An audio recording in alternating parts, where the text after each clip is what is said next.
Okay, the Drug Enforcement Agency in the raid of 3 visiting NFL teams yesterday. The San Francisco 49ers were raided in New Jersey after playing the New Jersey Giants. The Tampa Bay Buccaneers were raided after playing the Washington Redskins. And what was the third team? The Seahawks, I think, were raided after losing to the Chiefs or some such thing.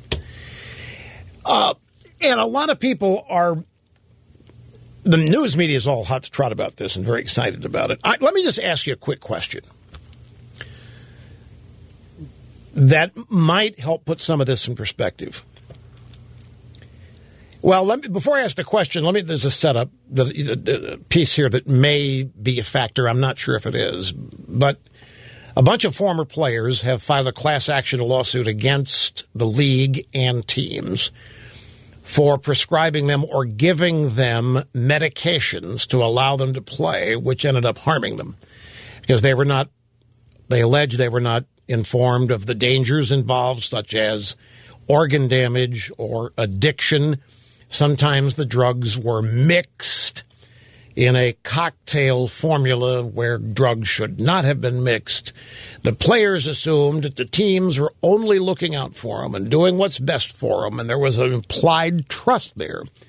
But it turns out the lawsuit alleges the teams didn't care and the doctors didn't care. All that mattered was getting the players ready to play, and if it meant pain management, if it meant shooting up and pain-killing injections before and during a game, fine, whatever. Now, that lawsuit's been out there for a while. To have this, and this DEA thing was run from the U.S. Attorney's Office, Southern District of Manhattan. I'm not sure the two are connected because these raids had nothing to do with the abuse of medication. These raids had nothing to do with that. The only thing that was being investigated, at least best information at hand, is that the DEA wanted to find out if and the reason they raided visiting teams, they wanted to find out if the doctors of the visiting teams were licensed to prescribe medication out of state. For example, you got the 49ers in New Jersey playing the Giants. Team doctor, every traveling party from San Francisco. Is the San Francisco medical staff, the doctors, are they licensed to practice in New Jersey and dispense medication in New Jersey? That apparently was the scope of the investigation. And apparently the NFL says that everything's fine and dandy. Nothing was found to be untoward. The larger thing here is the federal government has got something going for the NFL. There is no question. You've got the Redskins name change, and don't for a moment think that that is a non-factor here. It may not be a major factor. It may not be the motivating factor, but it clearly is a factor because we have a federal government that has no qualms whatsoever about reaching its tentacles into the private sector any which way it can, any which day it wants to, for whatever reasons it wants to. There's no question the NFL is in somebody's crosshairs here.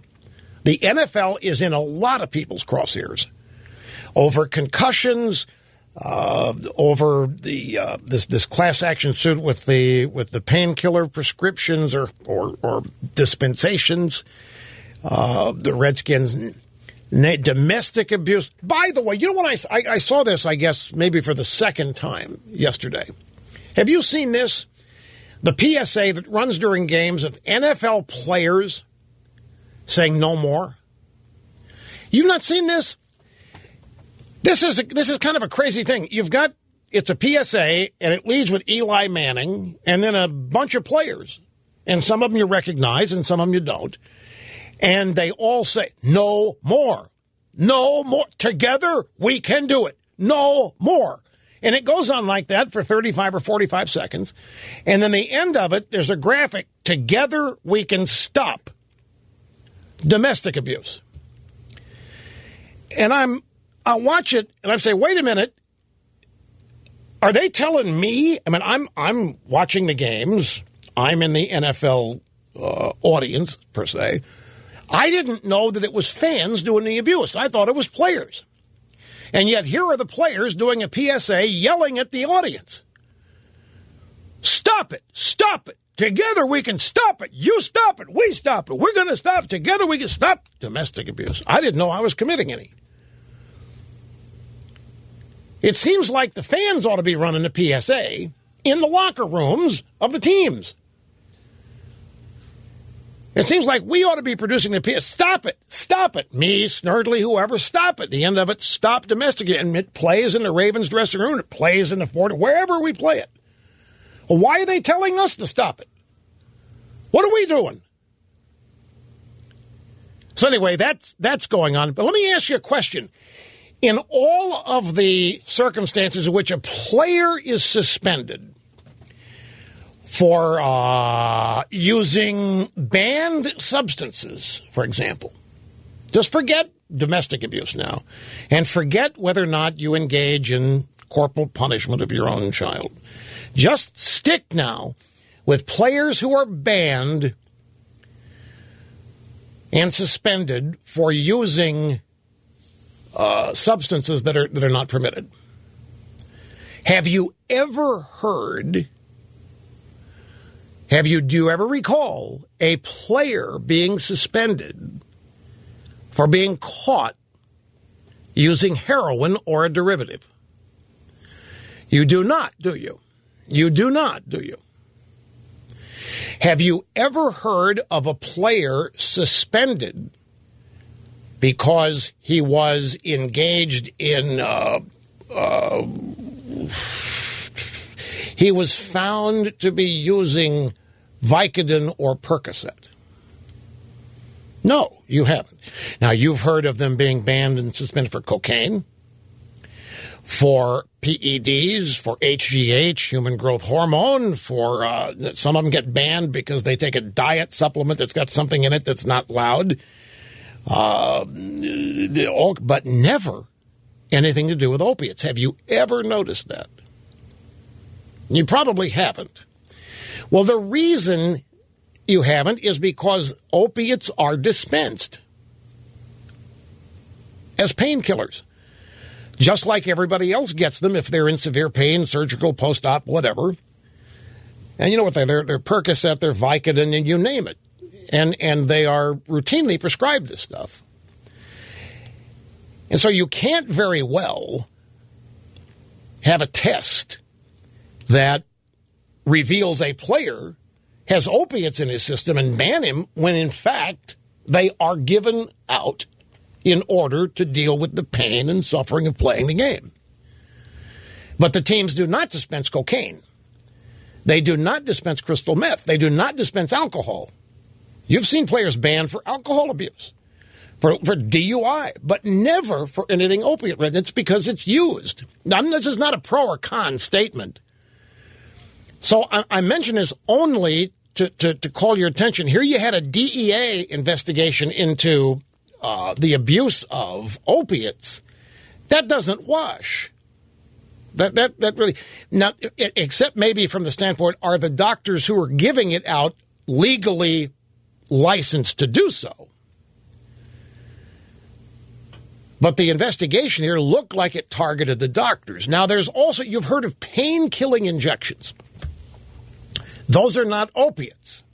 You cannot give a player an opiate, a traditional painkiller, on game day and have him perform because of the way it works. It does the exact opposite of what they want. They want players emotionally peaked and just ready to go and filled with energy that's almost uncontrollable. And when 1 o'clock or kickoff on Sunday comes, it explodes. And that does not happen to you if you're medicated with painkillers. So what they use on game day is something called Toradol. And it is non-narcotic. It is not addictive. but it is really dangerous. That is when you read of a pain-killing injection being given any athlete, the odds are it's Toradol.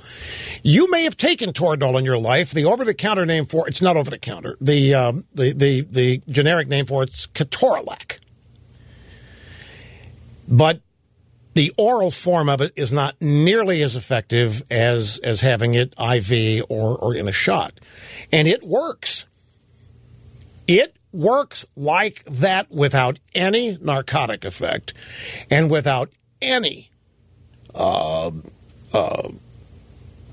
addictive characteristics. It's non-addictive. It doesn't promote any kind of dependence or addiction. But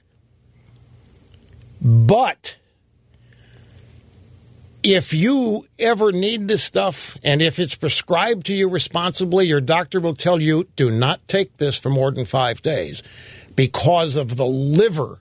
It is metabolized as all drugs in the liver. There's a price for everything. And this stuff, it really does get rid of severe pain in a non-narcotic way. But it also can do a lot of damage to the liver and kidneys. And in the lawsuit that the players have filed against the league, you've heard some players say, I got renal failure. I got these painkilling injections. I got renal failure. I got kidney failure. That's probably this Toradol is used quite frequently. And I don't know how. I have no way of knowing, and nobody does, how responsibly it's used or not. All I know is I've needed it. The only reason I know is because I have to take that. I can't take any other kind. And when it's prescribed to me, no more than 5 days. I've even had a pharmacist. One prescription said 10 days. I'm not going to give you more than 5 days of this stuff because it's that caustic. It can do that much damage to your liver or kidneys. So that's an aspect of this too, particularly on the lawsuit. But if you're thinking about this DEA raid and you hear about all the painkiller stuff, just stop and remember that not a single player's ever been suspended for using those things or for testing positive for it. They don't even test for it. They couldn't because it's their standard operating procedure for anybody who has experienced any kind of post-op pain that's severe or this.